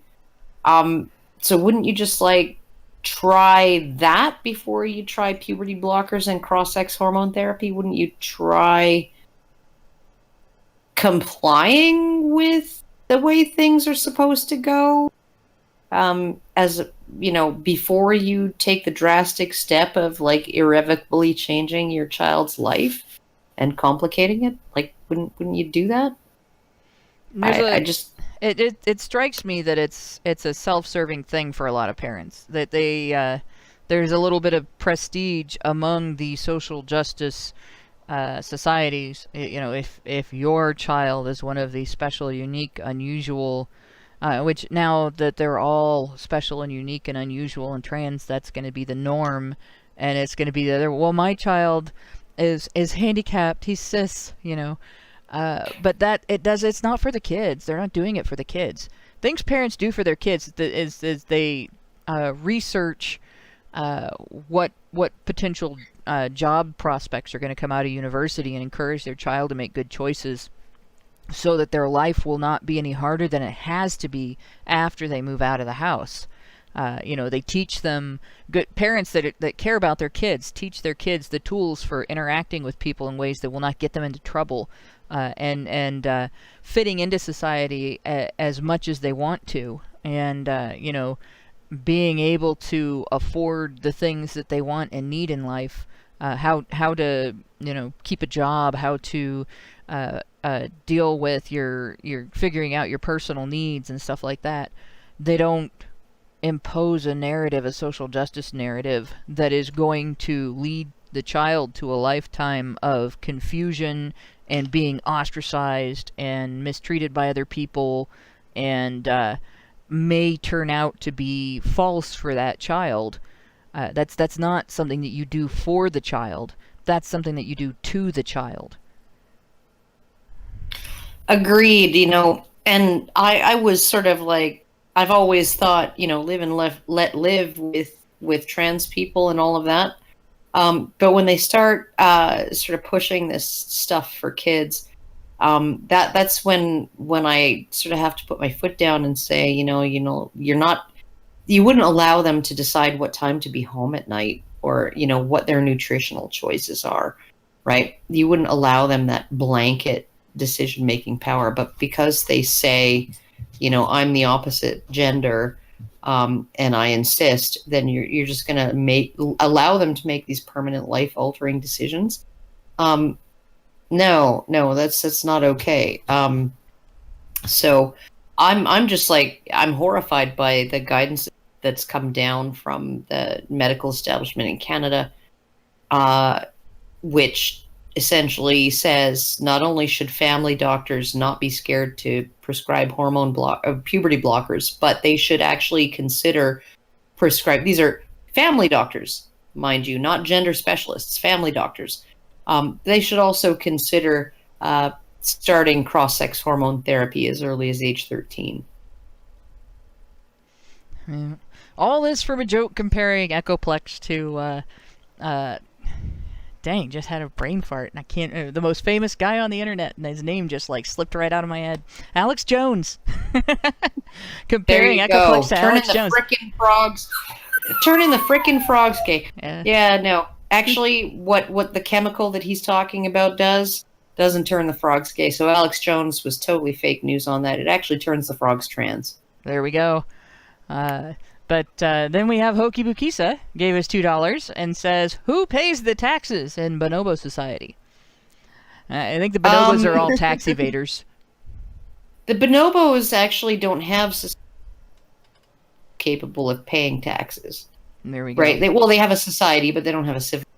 Right. So they have a way of being together, but they can't build freeways or sewer systems or anything like that. But they do have a welfare system. It runs on vaginas. Yeah, they don't even do compound tools. Actually, chimpanzees have them beat out on that. Especially if they hit them with the tools. Chimpanzees can actually manufacture compound tools, and bonobos can't. So bonobos are technologically stunted, even though apparently tests in the lab show that bonobos are smarter than chimpanzees. They just don't have the motivation to actually learn anything. There's that matriarchy for you. Advancing the bonobos. Well, not at all. Hoki Bukisa gave us $5 more and said transgendering your kid is Munchausen syndrome by proxy. And yeah, that's exactly what I was getting at. Yeah, I think I would. Yeah, I think. Yeah, it's highly questionable in terms of parents who go along with it. There should be some resistance by the parents.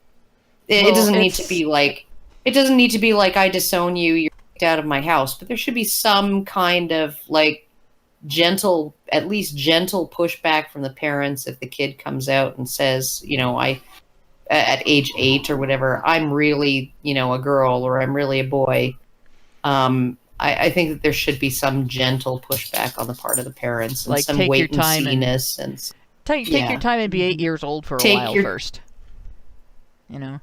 But this is something, like I was very close to a little girl when I was a little girl who thought she wanted to be a boy, and by the time she was in the 8th grade, she was quite enjoying being a girl, quite a lot. And at that point she'd moved away, but I was getting letters from her about her boyfriends and her dresses and all of the things that little girls enjoy. And she really got into femininity, and she was quite happy, and she'd completely abandoned. She even joked about back when she wanted to be a boy. And it's just something that kids go through. Some kids go through wishing they were the opposite sex. It doesn't mean that when someone is trans, they're not trans, but it does mean that just every child that says that doesn't necessarily have to be. But the other thing that I've noticed is that there are parents that sort of push in that direction. And there was a Facebook forum, a reprehensible Facebook forum, full of parents that were just deciding it for their children, and they started putting garments on them that mimicked the opposite sex, tuck panties for the boys, and shaping panties for the girls, and things like that. And it was just like this sort of sick group of Munchausen's parents, that if it had been instead fashionable to have the victim narrative associated with all of the difficulties that are faced by someone who suffers from severe schizophrenia, which is a very hard thing to live with. I've had a few schizophrenic friends, and they have all gone through terrible experiences, and they've overcome great difficulty. Some of them overcame great difficulty and were able to work, and some of them were disabled, right? So it's definitely something that you could adopt a victim narrative around. These are parents whose children would be schizophrenic, whether they were or not, because the parents would want to be able to show off their poor schizophrenic child, right?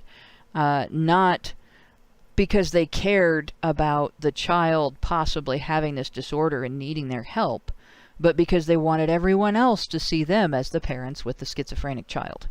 That is, like, I've run into that, and I've run into it often enough that I'm really disturbed by this tendency to sort of force the medical community to just adopt this narrative that every time a 5-year-old says, I'm trans, I want to be the opposite sex, that we should just assume that's the case and run with it. It's not the same as when a 25-year-old says, I'm having these problems where I feel like I'm in the wrong body and I should have the genitalia of the opposite sex. It's not the same at all. Yeah, I mean, we're talking about kids that probably can't even properly wipe their ass, but you're going to allow them to make a decision about their life that's going to affect them for the rest of their lives. Yeah. And not just affect them, right? It's going to make them sterile, and it's going to make them dependent on hormone therapy the rest of their life. You know, and if these kids, right? You know, if you're talking the one sort of the rapid onset gender dysphoria, that's sort of a new thing that has been discovered, right? So these are not kids who persistently from toddlerhood, right, from age 3 or 4, insist that they're the opposite sex or the opposite gender. You're talking about, you know, girls spectrum with other comorbid psychological problems, right, like anxiety and stuff like that, right? They announce to their parents at 14 or 15 or 16, all of a sudden, you know, I'm really right, and then they go through this. There are all these comorbid issues with them where they, if the parents don't go along with it, don't 100% affirm it, they dissociate themselves from the parents. They just stop talking to their parents. It destroys their relationship with their parents. They drop all of their cis friends, right? They only make friends with trans and trans positive people, right? And they start to try and convert their other friends into being trans, right? Like it has all of the hallmarks of a social contagion, right? And so there's this group that Benjamin Boyce has talked to, a group of 4 young women who changed their minds, right? They had rapid onset gender dysphoria in their mid-teens, changed their minds in their late teens, early 20s. Some of them, I think 3 of them, had gone through testosterone therapy for a year. And so you're looking at, you know, the whole argument for puberty blockers is let's not make any decisions that would let's put off the deadline for making a decision, right? And to put off that deadline, you know, one of the best things we can do is delay puberty so that there are no drastic changes to the body that would make it more difficult to pass as the transitioned sex as an adult. Right. But now we've gone the full other way where we're saying, well, now let's start at 13, maybe making permanent changes to the body that it will make it impossible to pass or make it more difficult to pass as your birth sex if you change your mind. Right. That's where we're at now in Canada. Yeah, I think. And also, family doctors, GPs are making these decisions now. Yeah, well, I mean, it only stands to reason that these pharmaceutical companies are chomping at the bit to increase their, customer base in this regard. Because again, it's true. Once you transition, you are now dependent on these drugs for the rest of your life. Who wouldn't want a customer like that? Yeah, that's true. You see, you've got that, and then you've got the other end of it with, like, the victim narrative and the victim identity become addictive, and they become addictive in the way that cult mentalities become addictive. So you don't just, like, a lot of people that'll get addicted to a particular behavior. They just want to engage in that behavior and associate with other people that engage in that behavior. But there's something evangelical about the cult addiction, where you can't feel comfortable engaging in it unless you shape the rest of the world around it. And so you start demanding that other people adopt it, and you start trying to recruit other people into it. And that's I think that's what I'm seeing with this particular thing. And when you see that sort of combining with a big business like the pharmaceutical industry, or the same thing happens with people that get addicted to diet and exercise and physique building and particular appearances and things, and the diet and exercise industry and stuff like that, you end up with this social phenomenon that it becomes very hard to fix this problem, because now there's big money invested in proving that the mentality is valid, and there's a lot of people who are emotionally attached to the mentality, and they don't want it proved invalid because it's going to disprove their identity, and that makes it very hard to turn the ship around. And I think that's one of the things we're up against here. I think too, the more drastic the decision and the more irreversible decision, the more you are likely to continue to defend that decision. So I think that honestly, if you were a kid, who, as a 15-year-old decided, okay, I'm trans, and you really pushed it with your parents, and you really forced your parents to go along with it, and you really sort of emotionally blackmailed them into affirming that. And then you went on cross-sex hormone therapy. Maybe you had a mastectomy, all of that stuff, right? And then at 22, you started to have doubts. How likely are you to take those doubts into consideration if you've gone past that point where you really can't change your mind without, and you've fully bought into it, and you don't want to admit you were wrong. You don't want to admit that maybe you were mistaken. You don't want to admit that maybe you just kind of were screwed up for a while. And you certainly don't want to do that if you've had, bottom surgery. You don't want to say, yeah, no, all of this shit that I did in the service of this thing that I was so 100% sure of, yeah, I don't want it anymore. So the more you buy in, whether the decision to go the back, harder it is to change your mind. Yeah. Yeah, definitely. Mastro gives us $2 and says, it was once essentially fashionable to lobotomize.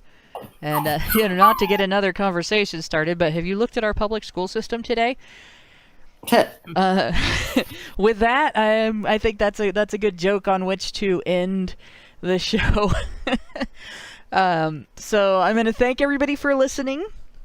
And thanks to all three of my co-hosts tonight for sticking out the long sausage. We've hit 2 hours again. We just can't seem to get under 2 hours, and it's partly the super chats. But thanks everybody for sticking out the whole 2 hours, and especially Elizabeth, because what time is it there now? It is 2:38 a.m.